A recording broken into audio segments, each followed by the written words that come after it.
Morning students, welcome to scholars public school Jaora. So आज हम पढ़ने जा रहे हैं methods and need of increasing and reducing the friction.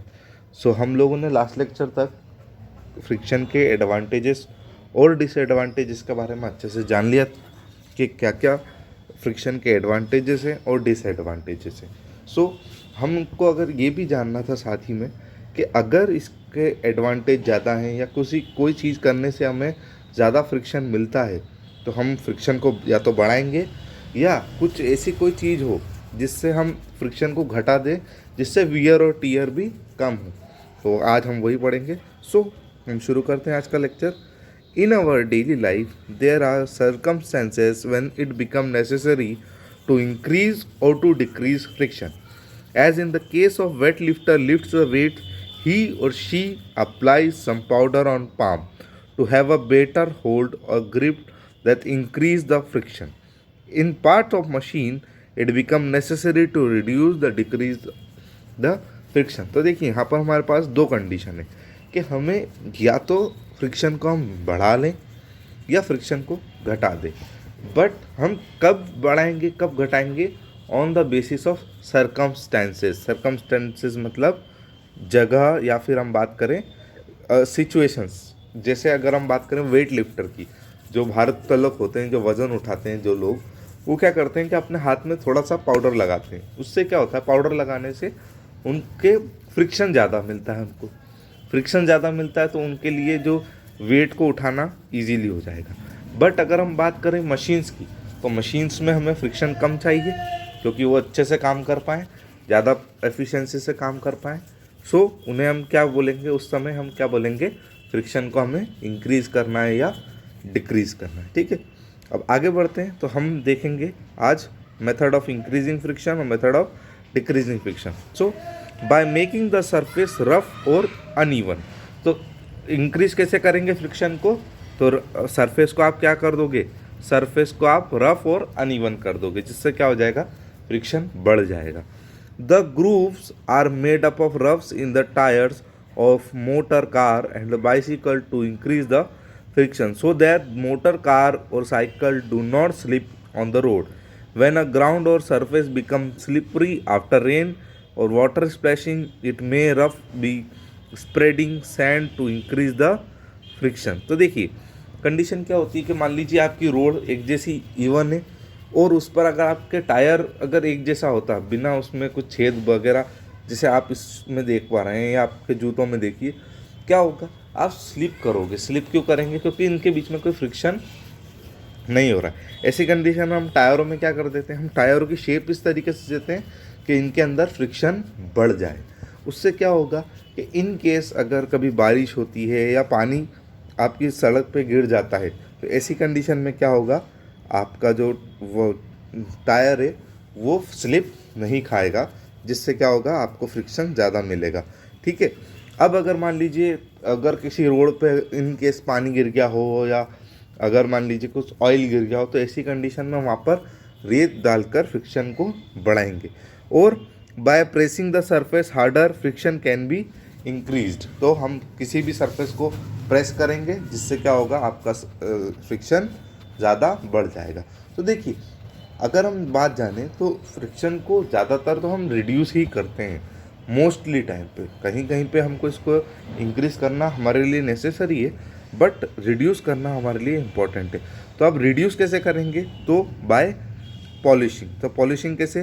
Friction between two surfaces can be reduce by polishing them. The interlocking is minimised by this method. तो polishing क्यों करेंगे? जिससे क्या होगा, फ्रिक्शन बहुत कम हो जाएगा। मान लीजिए आपको कोई सी मशीनरी चलानी है, तो हम क्या करते हैं, मशीन के ऊपर अच्छे से पॉलिश करते हैं, जिससे क्या होता है, जो इंटरलॉकिंग होगी आपके दोनों सरफेस के बीच में, वो कैसी हो जाएगी, कम हो जाएगी, जिससे फ्रिक्शन कम होगा। ठीक है, बॉल बियरिंग डाल के आप लोगों ने देखा होगा, आपकी टायर, साइकिल के टायरों में या बहुत सारी जगह हम ये बियरिंग यूज़ करते हैं। बियरिंग क्यों यूज़ करते हैं वो अभी हम अच्छे से समझेंगे।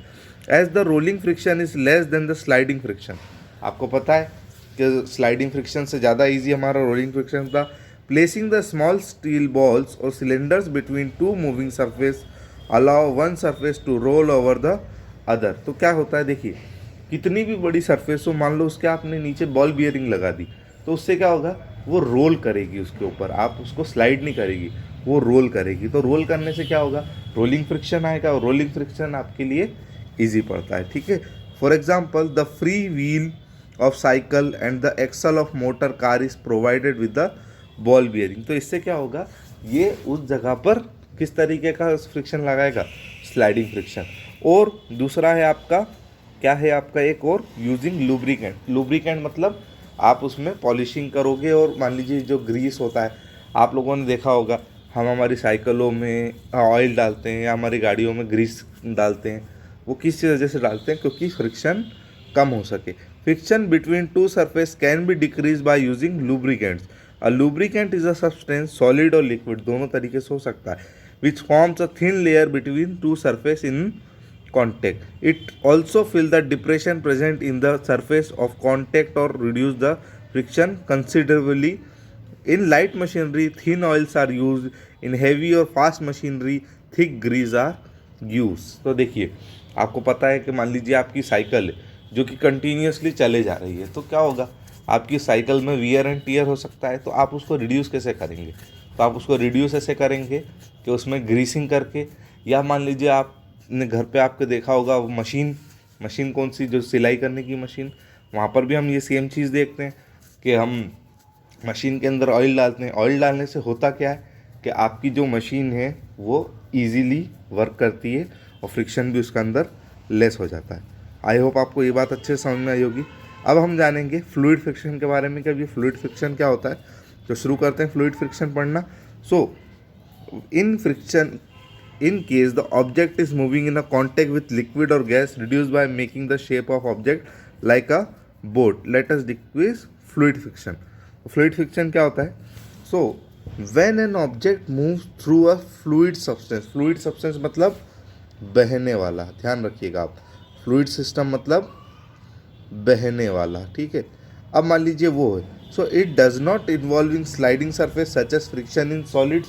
तो अब इसके अंदर स्लाइडिंग तो होगी नहीं कैसे सॉलिड जैसे। अब क्या होगा, movement through a fluid is like a kind of resistance we get if we try to push our way to a crowd. It is a colliding situation not sliding. तो देखिए, आपके अगर आगे फ्लूइड है तो अब आपको उसमें से पार करना है। मान लीजिए आपको पानी है और पानी के अंदर से निकलना है, तो आप अगर आगे बढ़ेंगे तो रेजिस्टेंस कौन लगाएगा, रेजिस्टेंस आपका पानी ही लगाएगा। रेजिस्टेंस कौन लगाएगा, आपका पानी। यानी कि आपके मूविंग के लिए आपको थोड़ी सी प्रॉब्लम फेस करनी पड़ सकती है। उस प्रॉब्लम फेस करने को हम क्या बोलेंगे, रेजिस्टेंस इन आपके आगे बढ़ने में। तो ये कंडीशन कैसी कहला जाएगी, कोलाइडल सिचुएशन। कैसी कहला जाएगी, कोलाइडल सिचुएशन। तो अब हमें ये पता करना पड़ेगा कि किन किन चीज़ों पे डिपेंड करेगा आपका फ्लूइड फ्रिक्शन। तो आपका पहला fluid friction, the speed of with which the object is moving through, तो ऑब्जेक्ट की स्पीड पे डिपेंड करेगा। दूसरा, नेचर ऑफ द फ्लूइड पे डिपेंड करेगा। तीसरा है shape of the object with is moving. तो ये तीन चीज़ें हमारे लिए पढ़ना ज़रूरी है। सो देखिए, स्पीड ऑफ द ऑब्जेक्ट कैसे होनी चाहिए, more of the speed of object more will be the resistance. तो देखिए यहाँ पर आप फोटो देख पा रहे हैं, यहाँ पर ये देखिए, ये एक पानी का फोटो है, पानी के अंदर एक बोट है। तो देखिए, जितनी स्पीड से ये चलेगी उतना ही रेजिस्टेंस आपको कौन प्रोवाइड करेगी, आपका फ्लूइड प्रोवाइड करेगा। So the speedly moving boat will have a more resistance than form a water mover than slowly. तो फ्लूइड रेजिस्टेंस किसको ज़्यादा देगा, आपको ये बात ध्यान रखनी है, आपके स्पीड वाले ऑब्जेक्ट को। Nature of the fluid, thicker the fluid more will be the resistance. Honey is a thicker than water and will offer more resistance. तो देखिए, मान लीजिए आपका फॉर एग्जांपल आपके वाटर है और हनी है। तो हनी कैसा होता है, आपने देखा होगा, गाढ़ा होता है। गाढ़ा मतलब थिक होता है। थिक होने से क्या होगा कि उसके अंदर आप इजीली आगे नहीं बढ़ पाओगे। सो अगर हम देखें यहाँ पर एक एग्जांपल हमारे आगे चम्मच से, चम्मच किससे भरी हुई, हनी से भरी हुई। तो हनी एकदम से बाहर नहीं आता, वो सरफेस से चिपक जाता है। तो वो किस वजह से, क्योंकि वो अपने मोशन के अंदर रेजिस्टेंस को फील कर रहा है, ठीक है। तीसरा, face shape of the object. तो आप लोगों ने स्ट्रीम लाइन पढ़ा हुआ है अच्छे से क्लास 6 में। So if the shape of the moving object is like one shown below, then the resistance will be less. The special shape of object is called streamline body. streamline का मतलब क्या होता है बेटा, ध्यान रखिएगा आप लोग, कि आगे की तरफ से नुकीला और बाद में बड़ी सरफेस।